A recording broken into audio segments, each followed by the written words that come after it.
নমস্কাৰ প্ৰিয় বন্ধুসকল, আজি আপোনালোকক মিচিং নাম্বাৰ 3 আৰু 4 বিষয়ে জনাব বিচাৰিছোঁ।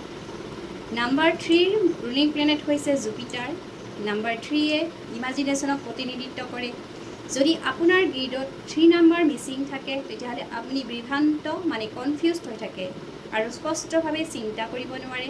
আপুনি আত্মকেন্দ্ৰিক আৰু প্ৰকাশ কৰিব নোৱাৰে স্বতঃস্ফূৰ্তভাৱে। জীৱনৰ প্ৰতি আপোনাৰ মনোভাৱ দুখৰ ওপৰত সুখ আকৰ্ষণ কৰে। ইয়াৰ অৰ্থ হ'ল যে আপুনি কি আনিব বিচাৰে সেয়া সম্পূৰ্ণৰূপে নিৰ্ভৰ কৰে আপোনাৰ ওপৰত। সৃষ্টিশীলতাৰ অভাৱ, জ্ঞানৰ অভাৱ, জীৱনত বহুত ষ্ট্ৰাগল কৰিব লাগে। নাম্বাৰ 4ৰ ৰুলিং প্লেনেট হৈছে ৰাহু।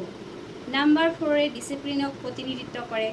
যদি আপোনাৰ গ্ৰিডত 4 নাম্বাৰ মিচিং থাকে তেতিয়াহ'লে আপুনি বৰ বেছি কঠোৰ পৰিশ্ৰমী নহয় আৰু শ্বৰ্টকাট ইউজ কৰিব বিচাৰে, যাৰ বাবে আপুনি কেইবাটাও ডাঙৰ সুযোগ হেৰুৱাই পেলায়।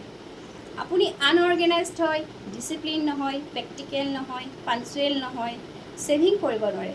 যদি আপোনাৰ নিউমাৰলজিৰ বিষয়ে আৰু জানিবলৈ মন আছে তেনেহ'লে মোৰ চেনেলটো লাইক আৰু ছাবস্ক্ৰাইব কৰিব। Thank U.